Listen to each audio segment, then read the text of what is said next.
Jadi kita akan membahas mengenai pemetaan konformal. Nah, untuk materi ini saya gunakan 2 referensi. Jadi yang pertama adalah buku dengan judul Complex Variables karangan Mora Spiegel.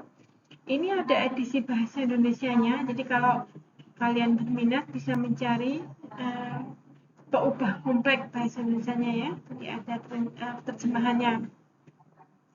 Kemudian dari lecture notes Conformal Transformation oleh Jeremy Orloff, ini lecture notes yang dikeluarkan MIT. Jadi kalau kalian mencari di MIT itu mereka menyediakan catatan-catatan kuliah seperti ini ya, bahkan lengkap ada exam ya, jadi ada latihan dan seterusnya. Dan itu bisa di-download secara gratis sementara ini ya, sampai saat ini masih gratis.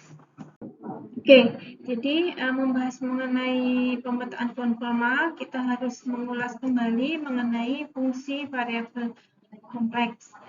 Nah, fungsi variabel kompleks itu pada dasarnya sama ya dengan fungsi variabel real, hanya memang variabelnya tidak mewakili bilangan real, tetapi mewakili bilangan kompleks. Ya. Nah, untuk variabel bebasnya, biasanya kita gunakan simbol Z. Kemudian untuk variabel tidak bebasnya, kita gunakan simbol huruf W. Ya. Sehingga W itu akan merupakan fungsi dari Z. Ya. Kita tulis W sama dengan F dalam kurung Z. Ya. Ingat syaratnya fungsi ya bahwa Z itu hanya boleh punya satu pasangan W. Gitu ya. Oke. Nah, agak berbeda dengan fungsi variabel real adalah dalam hal ini ya. Jadi kalau di fungsi variabel real ya satu variabel itu disimbolkan dengan satu huruf ya. Nah, untuk di fungsi variabel kompleks ya, karena untuk variabel kompleks sendiri itu terdiri dari bagian real dan bagian imajiner ya. Maka kita bisa lihat di sini bahwa Z sama dengan X plus YJ atau YI ya, ini J atau I ya.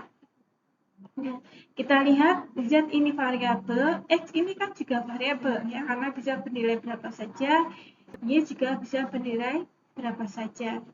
Ya. Sehingga Z itu sama dengan X plus YI atau YJ, dan ini merupakan variabel kompleks. Nah, fungsi atau nilai fungsi W yang merupakan fungsi dari variabel Z itu juga merupakan variabel kompleks. Sehingga dia juga mempunyai bagian real dan bagian imajiner.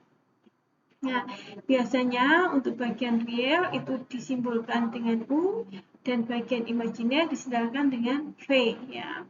Jadi U ditambah VI atau VJ gitu ya. Oke. Nah, perhatikan di sini ya, ini yang berbeda lagi dengan fungsi variabel real. Untuk W ya, nilai fungsi W, untuk variabel U-nya sendiri itu juga kita bisa pandang sebagai merupakan fungsi dari baik variabel X maupun variabel Y. Ya. Jadi variabel realnya itu juga merupakan fungsi dari variabel real maupun imajiner dari variabel Z. Ya, kemudian V itu juga sama ya. V ini adalah variabel imajiner, dia juga merupakan fungsi dari X dan Y. Ya, perhatikan ya, bedanya di sini ya dengan fungsi variabel real. Oke. Nah, sehingga keadaan tersebut menyebabkan kalau kita mencari nilai fungsi seperti ini, ya, misalkan fungsi fz sama dengan z kuadrat plus 3z. Nah, kemudian ditanya berapakah nilai fungsi fz jika z-nya adalah 1 plus 3j. Nah, kalau di variabel real ya antara z dan kemudian fz-nya atau w di sini ya, itu kita bisa gambarkan dengan satu bidang kartesian ya. Kalau fungsi variabel kompleks tidak bisa seperti itu ya, karena fz-nya sendiri merupakan variabel kompleks, ya, dia juga membutuhkan dua sumbu, ya, sumbu koordinat, ya, untuk bagian real maupun bagian imajiner. Sehingga kalau di fungsi variabel kompleks itu nilai z dan nilai fz-nya tidak bisa kita samakan dalam satu grafiknya, dalam satu koordinat. Oke. Nah, sekarang bagaimana tadi ya mencari nilai fungsi fz jika z-nya sekian untuk fungsi fz yang didefinisikan sebagai z kuadrat plus 3z. Nah, cara yang pertama, kita harus mencari dulu fungsi fz yang z kuadrat plus 3z ini, ya, tapi dia dalam u plus jv, ya, bagian real dan bagian imajinernya. Nah, ini kita dapatkan dari mana? W sama dengan U plus CV ini. Kita dapatkan dari ini, ya. Z itu adalah fungsi variabel kompleks yang sama dengan X plus YJ, real, ini bagian imajiner. Ini kita masukkan ke dalam definisi fungsinya, ya. Z kuadrat plus 3Z. Nah, sehingga Z kuadrat itu berarti X plus YJ ini kuadrat ditambah 3Z. Nah, ini kita dapatkan yang X plus YJ kuadrat itu X kuadrat plus 2X YJ dikurangi Y kuadrat. Ingat, min Y kuadrat ini diperoleh dari Y kuadrat J kuadrat, ya, plus Y kuadrat Y kuadrat plus Y kuadrat J kuadrat. Nah, J kuadrat itu sama dengan min 1, ya, sehingga menjadi min Y kuadrat. Kemudian yang ini 3X plus 3YJ. Nah, selanjutnya keseluruhan penjumlahan ini suku-sukunya kita kumpulkan. Untuk bagian yang tidak ada J-nya ini merupakan bagian real, dan yang ada J-nya itu merupakan bagian imajiner. Ini yang ada J-nya, ini juga ada J-nya, ya. Sehingga bagian imajinernya adalah 2XY plus 3YJ. Nah, ini adalah U, ya, ini adalah V, ya. Ini adalah bagian real dari W, dan ini adalah bagian imajiner dari W. Nah, sehingga kalau W itu dituliskan dalam U dalam kurung X, Y, perhatikan U dalam kurung X, Y kan berarti U merupakan fungsi dari X dan Y. Ini, ya, ini adalah U X kuadrat min Y kuadrat plus 3X, ya, ada X-nya, ada Y-nya, ya, ditambah VJ.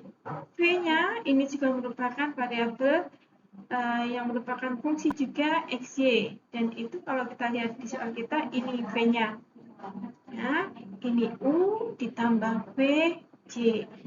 Nah, ini adalah fungsi, ya, fungsi yang kita definisikan di atas ini, tapi dalam bentuk tidak Z kuadrat, ya, tapi sudah diubah dalam ini, ya, ini bagian U-nya, ini bagian V-nya. Dan kemudian kita bisa masukkan nilai Z sama dengan 1 plus 3J, yang berarti X-nya 1, Y-nya 3. Nah, kita masukkan di sini. Yang kita dapatkan FZ sama dengan min 5 plus 15I. Jadi maksudnya, ya, fungsi ini itu akan, ya, memetakan, ya, nilai 1 plus 3J di dalam bidang kompleks Z ini ke dalam nilai min 5 plus 5I di dalam bidang kompleks W. Nah, seperti ini. Ya. Jadi bedanya dengan fungsi variabel real itu adalah antara variabel bebasnya Z dan variabel tidak bebasnya W itu digambarkan dalam dua